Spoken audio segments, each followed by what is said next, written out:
Olá magos e magas, eu sou o Dan e sejam bem-vindos a Nishounen. Hoje, finalmente, a gente vai seguir com os vídeos de Black Clover aqui no canal e dessa vez, iremos analisar toda a história dos demônios em Black Clover. Em vários momentos diferentes somos apresentados a história deste clã, mas agora iremos organizar todas as informações em apenas uma para descobrir, para analisar a verdadeira história do clã mais poderoso de Black Clover. E hoje eu conto muito com o seu apoio para deixar o likezão, se eu gostei é super importante. Vamos tentar cumprir a meta de 7.000 likes nesse vídeo de hoje, eu conto muito com você.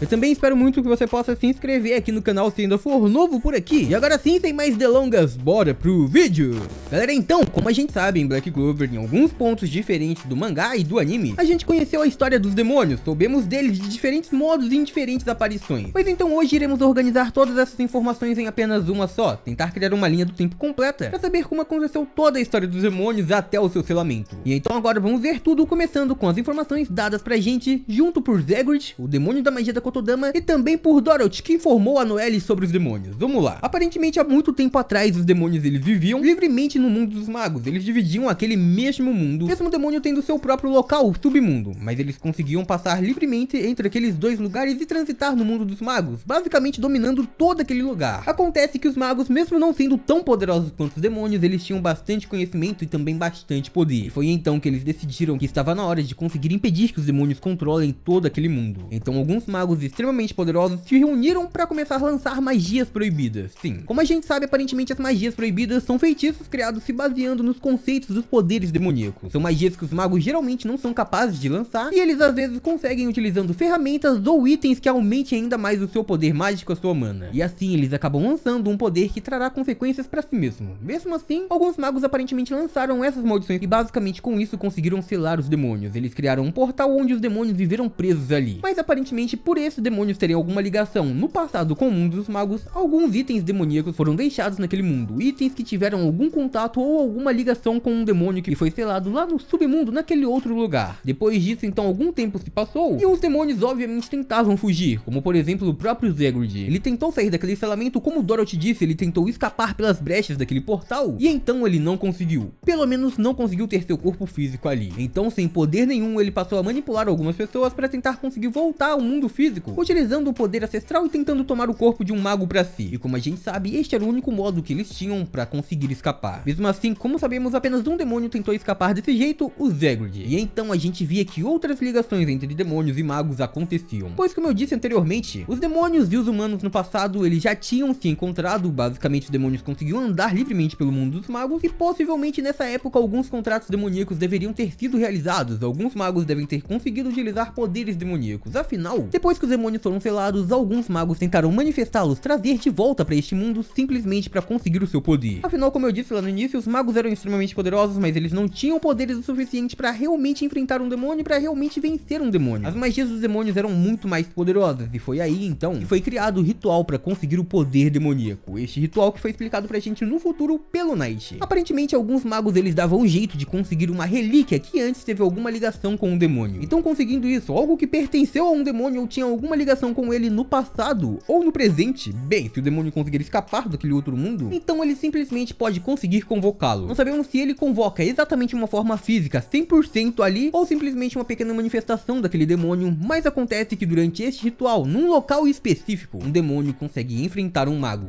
E aí, se o mago for vitorioso, ele consegue cumprir o seu objetivo, realizar um contrato demoníaco e assim ter os poderes do demônio para ele. O demônio precisaria entregar o seu poder pro mago e ajudá-lo nessas batalhas, mas a gente não sabe exatamente quantos magos fizeram isso. O que a gente sabe é que foram muitos e a maioria deles foram completamente vencidos. E quando um mago é vencido por um demônio neste ritual, é ele que perde o seu corpo pro demônio. Ou seja, a maioria dos demônios não tinham exatamente uma manifestação física concreta e então eles conseguiam escapar através deste ritual, tomando o corpo do mago para si, se tornando então um monstro gigantesco. Mesmo assim, nem todos os demônios acabam sendo invocados por um ritual, e a maioria deles acabam vivendo no submundo. Inclusive no submundo alguns demônios podem nascer, sim. Os demônios que vivem naquele lugar, no submundo, eles não são apenas os demônios que foram selados no passado e vivem lá até hoje. Não, na verdade, existem vários e vários demônios que acabam nascendo conforme o tempo vão passando e também crescendo, como os próprios magos. E isso foi, por exemplo, o caso do Lieb, o demônio do Asta. Ele foi um demônio que nasceu no submundo, ele nasceu naquele outro mundo, e ele nasceu basicamente na mesma época do Asta. Basicamente, pelo que o mangá indicou pra gente até o momento, os dois têm praticamente a mesma idade. Então acontece que nascendo no submundo, ele logo conheceu as regras daquele local, e ele explicou pra gente como como tudo acontece. Logo ao nascer no submundo, um demônio já é ranqueado, sim. Os outros demônios já veem o seu poder, a magia que ele nasceu ou a quantidade de mana que ele nasceu, e então automaticamente já escolhem que nível ele vai possuir. Os demônios de mais alto rank, de mais alto nível, eles têm total liberdade para fazer mal aos demônios de baixo rank. E os de baixo rank têm liberdade para fazer isso com que estão mais abaixo ainda. Basicamente é um mundo triste e horrível, onde os demônios mais poderosos podem maltratar os demônios mais fracos, e basicamente a maioria dos demônios aceitam isso, porque também desejam maltratar outro demônio de nível mais baixo. E então todos eles apenas têm um objetivo em comum, que seria um dia escapar daquele mundo para ir atacar os magos, para ir atacar completamente os humanos, que teriam um poder muito abaixo deles. Pois a gente sabe que até os demônios mais fracos, geralmente eles têm um poder acima dos magos. Acontece que isso nem sempre foi assim, pois um demônio nasceu sem nenhuma mana. Este é o demônio Lieb, o demônio do Asta, e basicamente ele foi ranqueado automaticamente no nível 0, sendo ele então um demônio que não era da elite, que aparentemente era composto pelos demônios mais antigos que foram selados no passado, e então ele foi aquele que sofreu mais mal do que todos. Mas o fato dele não ter magia permitiu que ele escapasse de Qliphort. Ele conseguiu passar pelo portão, pois a sua mana não foi detectada como uma mana demoníaca, porque a sua mana não existia. E basicamente um outro ponto importante também é que aparentemente a mana é extremamente importante naquele mundo. Afinal, como a gente sabe, alguns magos a magia demora um pouco mais para ela se manifestar de verdade, e mesmo assim lá eles não esperam, automaticamente o mago é ranqueado. E mesmo sendo ranqueado assim desde o início, o fato da antimagia não ter se manifestado basicamente não daria a ela um rank alto quando aparecesse, porque o demônio Lúcifer, que basicamente é o rei do submundo, ele disse que não conhecia Lieb porque aparentemente pelo que viu da magia dele, era uma magia que automaticamente seria ranqueada como nível baixo, uma das mais baixas. Então basicamente se a antimagia, que é uma das magias mais incríveis de Black Clover, tem um poder baixo, não dá pra saber exatamente qual o critério de rank do submundo. Mas voltando e seguindo, na verdade, como eu disse, todos os demônios tinham o objetivo em comum de escapar do submundo para atacar os magos, e é isso que tá acontecendo atualmente em Black Clover, como sabemos. E isso acontece através de um feitiço chamado a Árvore de Qliphort, que fará o advento final para quebrar o portão e juntar os dois mundos novamente. Acontece que é necessário, como a gente sabe, magia de nível arcano, a magia do Capitão Yami e do William Vengeance para criar este portal. E eu acredito principalmente que essas magias são necessárias, porque como a gente sabe, no passado foram utilizadas magias proibidas, que são magias que ultrapassam o limite dos magos e basicamente conseguem passar da realidade, e assim foram selados os demônios. E como a gente sabe, as magias de nível arcano basicamente fazem isso também. Elas são magias que ultrapassam os poderes padrões de um mago. Elas ultrapassam inclusive o próprio conceito da magia, afinal o mago pode ter uma magia e o seu poder arcano ser completamente diferente da sua natureza mágica, como por exemplo a Grey, que possui uma magia de transformação, mas a sua magia arcana parece ser completamente diferente, e a Vanessa, que possui os fios vermelhos e basicamente tem um controle do destino com a sua magia arcana. E como a gente sabe, acontece de magos utilizarem magias proibidas e se sobreviverem a isso, eles depois conseguem um poder arcano, sua magia se torna arcana por conseguir passar daquele estágio. Então possivelmente acredito que por magias proibidas terem sido utilizadas no passado para selar os demônios, essas magias seriam praticamente magias arcanas e por esse motivo era necessário o poder arcano. E talvez as magias que foram necessárias para selarem os demônios no passado fossem muito parecidas com a do Capitão Yami e também com a do Capitão William Vengeance, e graças a isso, por este motivo, eles foram aqueles necessários para finalizar a magia da Árvore de Qliphort. Mas comentem embaixo o que vocês acham sobre essa história, sobre todas as informações que foram dadas pra gente até o momento sobre o mundo dos demônios e os seus poderes demoníacos. Comentem embaixo, fechou?